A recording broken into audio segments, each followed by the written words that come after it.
The biggest problem facing the Eurozone and the wider European Union isn't so much the size of the Italian debts, it's the fact that Italy isn't scared of the Eurozone, the ECB, the EU, or even in fact Germany. Now, when we look at these two countries, Germany and Italy, they appear to be polar opposites, but once you scratch beneath the surface, you'll actually see Germany and Italy have more in common than they do in difference. Now, both Germany and Italy have a trade surplus. That means they export more than they import. Germany has a trade surplus of about 230 billion euros a year. Italy's trade surplus is about 45 billion pounds a year. So they both have, at least in terms of exports, quite a positive, strong stance, at least on the export side. Obviously, Italy has many other problems, and it's certainly not been helped by 20 years of being a member of the euro currency. Both nations are quite famous for their exports in terms of being known for quality. Obviously, German engineering, machining, cars. Italy also has a strong reputation for machining and premium products, high-performance sports cars, also quality food and clothing. So both nations, when they export stuff to the world, it's generally fairly high-quality premium products that the world wants to buy from them. Both nations have quite a strong household savings rate. The household savings rate in Germany is about 11%. In Italy, it's 8%. That's something like nowhere near we see in the UK. The UK savings rate tends to hover around zero. Sometimes it's slightly positive, sometimes it's slightly negative. We have a strong savings rate from which economies can be built. Interestingly enough, the actual median savings and the median assets owned by Italians is actually higher than Germans. Germans have more wealth, more assets, but it tends to be isolated in a fewer number of people. There's a higher wealth inequality in Germany. Italians actually have their wealth spread out more evenly. So the average median Italian is actually richer than the average median German. In terms of gold reserves, if this crisis gets big enough, gold reserves are going to become very, very important if Italy does have to leave the Eurozone project, or it's kicked out, or potentially even if it leaves the EU as well.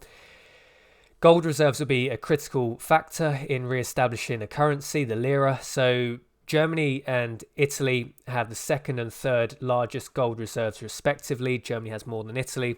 But when you look at it from a per capita point, the per capita gold reserve holdings of Italy are actually higher than Germany. So if you just want to go off per capita, per person, Italy actually has the Germans beat. When it comes to that, the difference really between Germany and Italy is Germany has been rewarded over the last 2 decades for being a member of the Eurozone Monetary Union project. Italy has been punished. There's been pretty much a complete stagnation in Italy for the last 20 years in terms of purchasing power, inflation-adjusted wages. They haven't gone up at all in the last 2 decades. So Italy has been very much punished for being a member of the Euro. Germany being pretty much the most powerful nation in the EU, obviously has engineered things that it works for itself. Now, the real worry is for the Eurozone, the European Central Bank, Germany, is Italy knows it can survive without the EU. This isn't Greece, right? Greece was a real basket case. Greece didn't really have much bargaining power. When Greece was insolvent in 2019, 2010, Germany and the ECB and the wider EU, they could exert a lot of pressure because Greece didn't really hold many cards. Italy holds an awful lot of cards. If they left the Eurozone, their economy would actually do a lot better in the long term. Obviously, this is going to be a lot of short-term pain for Italy. We're pretty much in a scenario where no one's going to get out this pain-free. Even the UK is going to be dragged into this mess in somewhat because, just the geo factors geographically were so close to the European Union. We're still tied quite heavily to the European Union. When this mess unfolds, everybody is going to have to take a bite of the sandwich and it's not going to taste nice. Now, Germany looks down on Greece, on Portugal, on Ireland, right? There's a hierarchy. In 2009, when we had the Eurozone debt crisis, Germany looked down on these countries like Ireland, Portugal, Greece. It doesn't look eye to eye with them. There's a difference with Italy. The Italian economy is much larger. It's one of the 6 founding members alongside Luxembourg, Belgium, Netherlands, France, and obviously Germany. It was West Germany at the time, but it's one of the 6 founding members. That gives you status, right? It's one of the reasons why the United Kingdom never really fitted in to the Euro project, because we came later. We weren't a founder. If you're one of the founders, there shouldn't really be a hierarchy, right, in the EU, but everybody knows it exists. Everybody knows there's a hierarchies like Germany, France, and then then like the other founding nations like Netherlands, Italy, it kind of goes down like that. So if you're Portugal or Greece or Ireland, frankly, no one actually really cares about you. Just look at the way Ireland was used and abused in trying to put pressure on the UK to remain in the European Union. They're just fodder. No one really cares about these irrelevant little nations like Greece and like Ireland.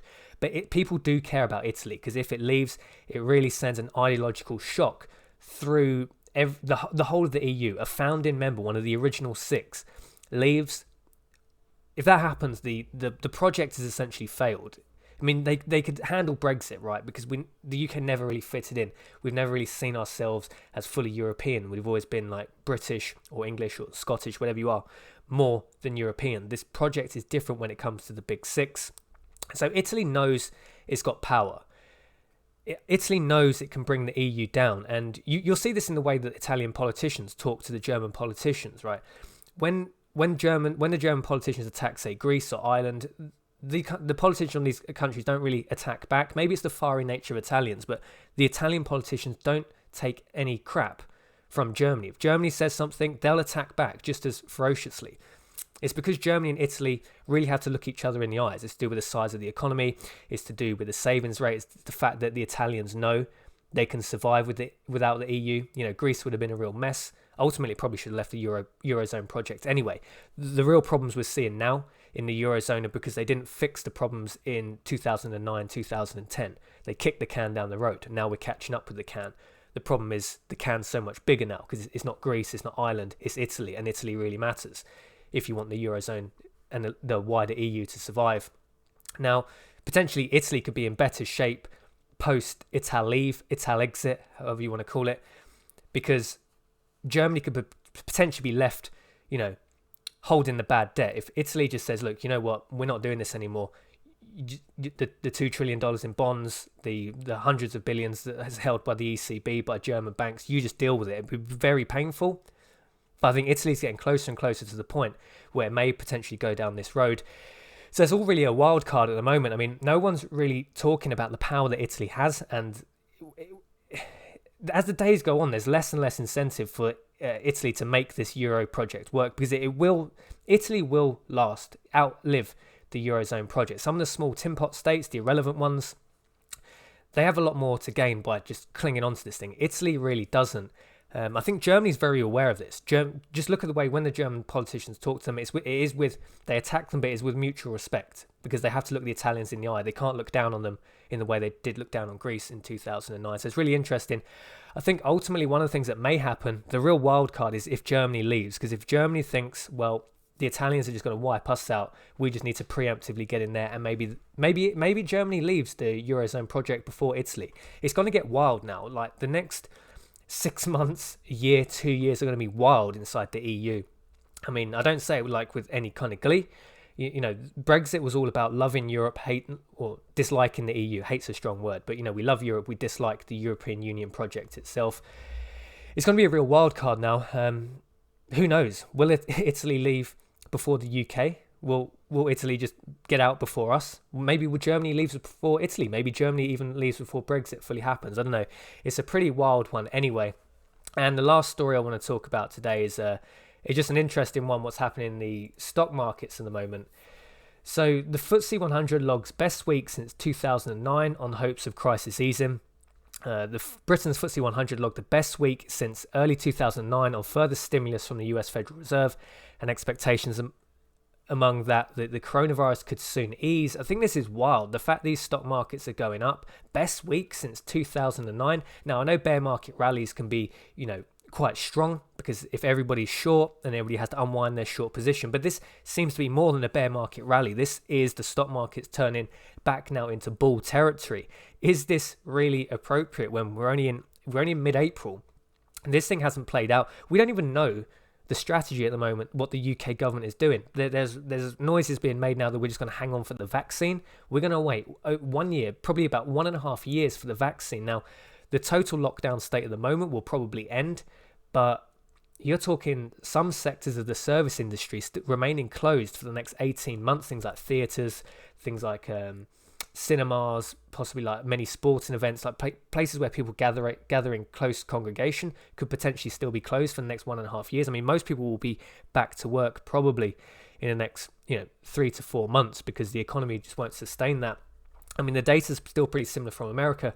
Stock market, stocks rally. S&P posts best week in 46 years. Wow, S&P just blowing the FTSE out the water 46 years after Fed rides to the rescue with new stimulus. I think this is really it. I think this is just money printing at the moment. The Fed is just dumping liquidity everywhere it can. Ultimately, it's probably going to start doing rescue packages on the stock market directly. They're actively buying bonds, not only government bonds, corporate bonds. The market's turning. I expect the market still will go somewhat lower. This coronavirus thing hasn't anywhere near played its way out yet. I'm keeping this thing quite close eye on the stock markets because I've actually got a self-invest pension. I need to get invested in the market at some point. I don't think I'll be touching any stock markets anywhere in the world for a good several months yet. I think we're still in a strong bear market, but I think it's crazy that the best year since 2009 for the FTSE, best year in 46 for the S&P. It's wild. It just seems to be money printing. Maybe the stock markets won't go down. Maybe the Fed will just dump so much money in. This is the bottom, and it's just inflation from here. I don't know. It's pretty crazy anyway. I'd love to know your thoughts and opinions on this. Those of you that hold stocks, what are you buying? Are you short? Are you long? Are you like me, just waiting on the sidelines, waiting for the blood to finish running in the streets, and then look at getting yourself in a position? I'm probably not going to invest in the West anyway. I'm probably just going to get some kind of Asian fund.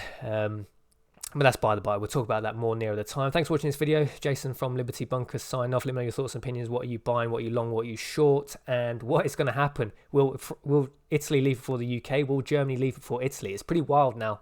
It's a crazy times. Crazy times. Jason from Liberty Bunkers sign off, and I'll see you in the next video.